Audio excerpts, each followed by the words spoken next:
Napoleón I Bonaparte, como primer cónsul y emperador de los franceses, dirigió los destinos del país y llevó a Francia a ejercer la hegemonía europea tras una serie de brillantes campañas militares por las que ha sido considerado uno de los mejores estrategas de todos los tiempos.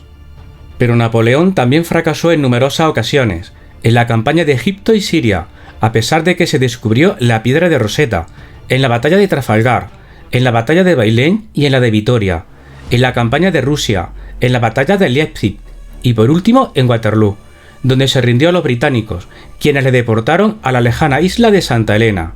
Aunque acabó con la república surgida de la Revolución Francesa para centralizar el poder en torno a su figura, conservó parte de las conquistas revolucionarias y contribuyó a su difusión por todo el continente. Ante la conmemoración del bicentenario de la muerte de Napoleón I Bonaparte, te cuento su biografía. Os pido que os suscribáis a mi canal y que activéis la campanita para que YouTube os avise cada vez que suba un nuevo vídeo, y además que también es una forma de apoyarme. Si te ha gustado mi trabajo, dame tu me gusta. Espero vuestros comentarios. ¡Comencemos! Napoleón I Bonaparte fue un general y gobernante francés del siglo XVIII y XIX. Nació el 15 de agosto de 1769 en Córcega y murió el 5 de mayo de 1821 en la isla de Santa Helena. Conocido por llegar a conquistar y controlar la mayor parte de Europa Occidental mediante una avanzada y agresiva estrategia militar y de alianzas. Tras una década de éxitos militares, la proclamación de emperador de los franceses y rey de Italia, e incluso el establecimiento de su propio código civil, el Código Napoleónico o Código Civil francés, Napoleón fue derrotado finalmente por la Séptima Coalición en la batalla de Waterloo, el 18 de junio de 1815 en Bélgica. Poco días después, fue exiliado a la isla británica de Santa Helena, donde murió 6 años más tarde. El general Napoleón vivió la Revolución Francesa a los 20 años de edad. Se convirtió en un excelente estratega gracias a sus fulgurantes campañas en la Europa continental, que le han situado a la altura de otros líderes militares como Alejandro Magno, Julio César y Carlomagno. Nacido en una familia modesta de la pequeña nobleza de la isla de Córcega, recién incorporada a Francia, Napoleón siguió la carrera militar como becario, graduándose en la Academia de París en 1785. Tras el triunfo de la Revolución Francesa en 1789, Napoleón simpatizó con el nuevo régimen, pero fracasó en su intento de intervenir en política en pugna contra el nacionalismo corso representado por Paoli. Napoleón I Bonaparte fue cónsul desde 1799 hasta 1804 y emperador de los franceses desde 1804 hasta 1814. Tomó el control de casi toda Europa occidental y central mediante una serie de conquistas y alianzas. Tras su derrota en la Batalla de las Naciones, cerca de Leipzig, en octubre de 1813, Napoleón se vio obligado a abdicar meses más tarde. Regresó a Francia y al poder durante el periodo llamado los 100 días, y fue derrotado para siempre en la batalla de Waterloo en Bélgica, el 18 de junio de 1815, cuando fue desterrado por los británicos en la isla de Santa Helena, donde falleció. En 1793, Napoleón conoció a Robespierre y se adhirió al partido jacobino. En aquel mismo año adquirió notoriedad militar. Se le encargó el mando de la artillería francesa en el asedio contra Tolón, ocupada por los británicos, y el éxito de la operación le valió el ascenso a general. Una vez caído Robespierre, la revolución dio un giro a posiciones más moderadas. Se iniciaba la etapa del Directorio, periodo comprendido entre 1795 y 1799. Nuevo poder ejecutivo que confió a Napoleón la represión de los múltiples intentos de derrocamiento, procedentes tanto de los realistas, que aspiraban a restaurar el absolutismo monárquico, como de la izquierda radical. Su prestigio culminó con el mando de la campaña de Italia, en 1796, que, concebida como una mera maniobra de distracción en la guerra contra Austria, fue llevada con tal éxito por el joven general que le hizo dueño de todo el norte de Italia y llegó a amenazar Viena, obligando a los austriacos a la rendición y desbaratando la coalición de príncipe italiano que se habían agrupado en torno a Austria contra la Francia revolucionaria. Batallas victoriosas como la de Mondovì Lodi, Arcole, Rivoli y Bassano acabaron llevando a la paz de Campoformio en 1797, que otorgó a Francia la orilla izquierda del Rin y un estado satélite en el norte de Italia, la República Cisalpina. Napoleón fue recibido en Francia como el salvador de la República, tanto más cuanto que el botín enviado desde Italia contribuyó a sanear las agotadas arcas de la hacienda francesa. La tarea de deshacerse del último enemigo que le quedaba a Francia, Gran Bretaña, resultaba más difícil, tras desistir del proyecto de desembarcar directamente en la isla. El directorio concibió la idea de cortar las comunicaciones británicas con sus colonias en Asia, mediante la ocupación de Egipto, y puso al mando de la operación a Bonaparte para alejarle de París, donde su popularidad resultaba ya preocupante. Napoleón desembarcó en Alejandría en 1798 y luchó con suerte desigual contra turcos y mamelucos, pero el almirante inglés Horatio Nelson le cortó la retirada al hundir la flota francesa en Abukir, y Napoleón prefirió regresar a Francia dejando a sus tropas abandonadas en Oriente Medio en el año 1799. Antes de que su popularidad fuera a verse deteriorada por aquel fracaso o de que se le pudiera exigir responsabilidades por su conducta, Napoleón se unió a un grupo de conspiradores en el que participaban su propio hermano Luciano y el abate Sieyès. Napoleón aportó la fuerza militar que hizo triunfar el golpe de estado del 9 de noviembre de 1799. El consulado abarca el periodo comprendido entre 1799 y 1804, donde Napoleón se erigió enseguida en el hombre fuerte de la nueva situación, que se diseñó como una dictadura personal conservadora encaminada a salvaguardar algunas conquistas esenciales de la revolución, impidiendo el triunfo de una contrarrevolución monárquica, pero evitando igualmente su prolongación en un sentido democrático y poniendo fin a la inestabilidad social, descartando toda posible revancha de los jacobinos. La dictadura, apoyada en la primacía de los notables, se institucionalizó con la llamada Constitución del año 8, en 1799, en la que formalmente la República quedaba gobernada por un triunvirato con amplias prerrogativas: el consulado, que presidía el propio Napoleón como primer cónsul. El fortalecimiento del poder ejecutivo le permitió a Napoleón pacificar el país, acabando con la insurrección realista de la Vendée, y realizar importantes reformas de orden interno. Normalizó las relaciones del Estado francés con la Iglesia, Concordato de 1801, completó la obra jurídica de la codificación, promulgando, entre otros, el Código Civil en 1804, centralizó y racionalizó la administración en torno a la figura del prefecto, puso en pie un sistema educativo público laico y eficaz, reorganizó la administración de justicia estableciendo una jerarquía única de tribunales estatales, creó el Banco de Francia en 1800 e impuso el franco como unidad monetaria nacional en 1800.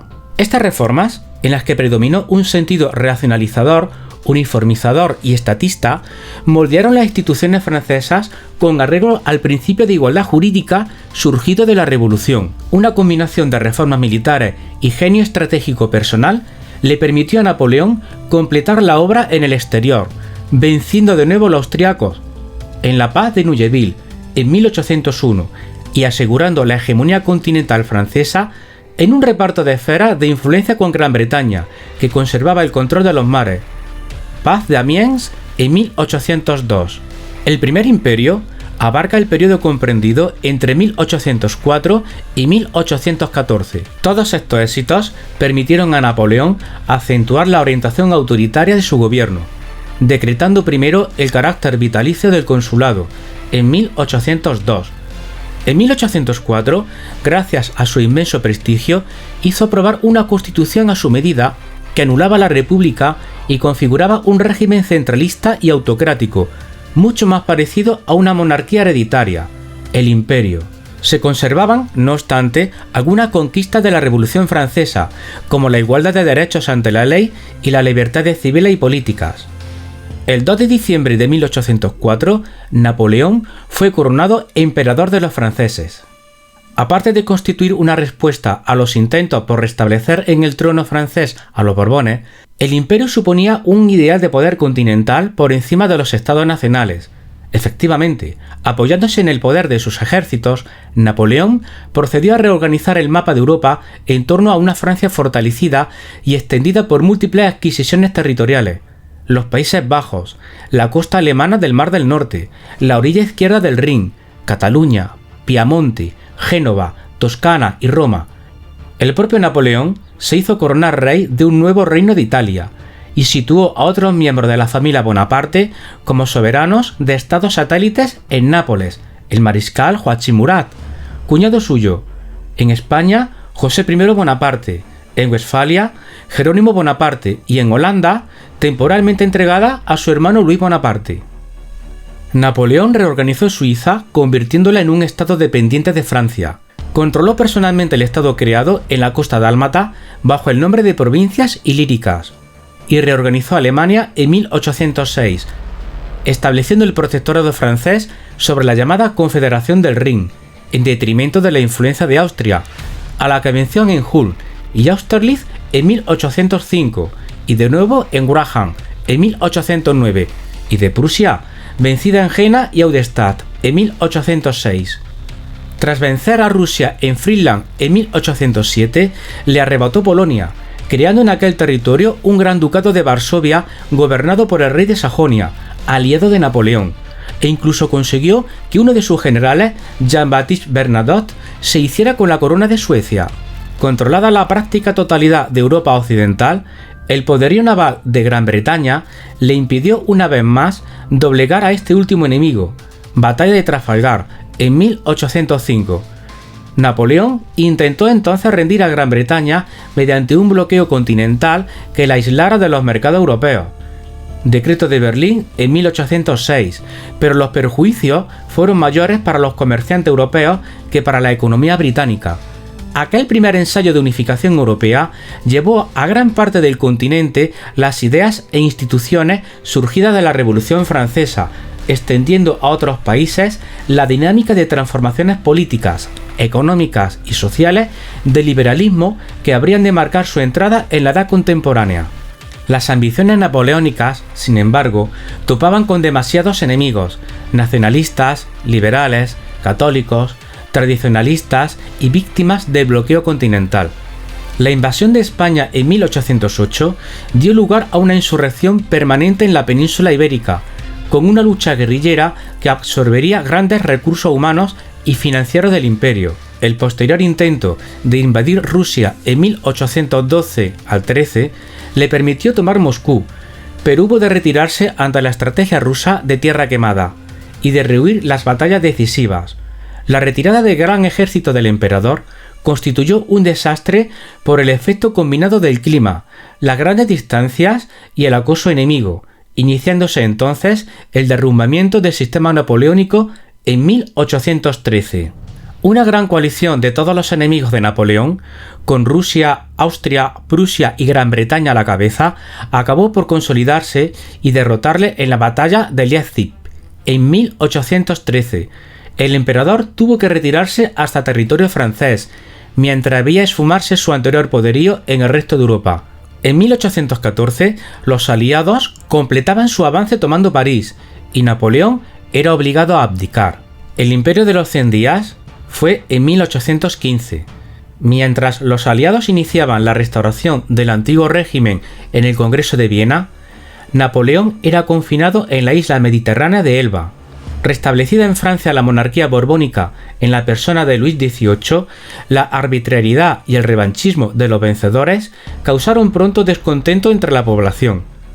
Unido esto a las disensiones políticas que surgieron entre los antiguos aliados, el depuesto emperador se decidió a intentar recuperar el poder. Napoleón escapó de su confinamiento y desembarcó en Cannes, reuniendo a sus fieles en apoyo del que, por su breve duración, sería llamado el Imperio de los 100 días, en 1815. El rey huyó y Napoleón se puso de nuevo al frente del Estado y del ejército, y mientras intentaba ganarse a los franceses presentándose con un proyecto más liberal, preparó la inevitable confrontación militar contra los aliados. La confrontación militar se produjo en la batalla de Waterloo, Bélgica, donde los aliados derrotaron definitivamente a Napoleón bajo el mando del duque de Wellington. La Segunda Restauración castigó más duramente a Francia y a Napoleón, que fue desterrado en peores condiciones a la lejana isla de Santa Elena, en el Océano Atlántico, bajo el control británico.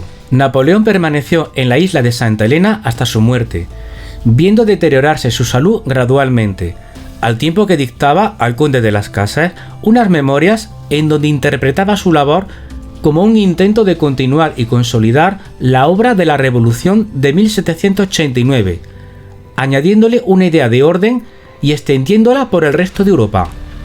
¿Cómo fue el destierro de Napoleón y su muerte en Santa Elena? El clima de Santa Elena empeoró a Napoleón. El Northumberland, un navío de guerra de la Royal Navy al mando del almirante Cockburn, transportó a Napoleón a la isla volcánica de Santa Elena, que permanecía a la Compañía de las Indias Orientales, donde fue confinado en un peñasco azotado por vientos impetuosos y expuesto a lluvias copiosas o a un sol que caía a plomo. El 17 de octubre de 1815 desembarcó en la isla y durante las primeras semanas se alojó en una pequeña habitación, situada bajo un granero, en una casa de campo llamada Briars, al cuidado de la acogedora familia de William Balcombe, un comerciante local, con cuya hija entabló una amistad. Betsy, de 13 años de edad, era el único miembro de la familia que sabía hablar francés. La muerte de Napoleón se debió, según la autopsia, a un cáncer de estómago, aunque existe la creencia de que pudo ser víctima de un envenenamiento con arsénico. Las últimas investigaciones corroboran el diagnóstico original, ya que su padre y una de sus hermanas también fallecieron por el mismo motivo. Napoleón fue enterrado en Santa Elena hasta que sus restos fueron repatriados en 1840. Napoleón Bonaparte se encuentra enterrado en la Iglesia de los Inválidos de París, dentro del Museo del Ejército, en el mausoleo circular que lleva su nombre. Es un palacio construido en 1670 por el rey Luis XIV para alojar a los soldados heridos en guerra y a los militares retirados, como agradecimiento por disponer de sus vidas al servicio de la monarquía.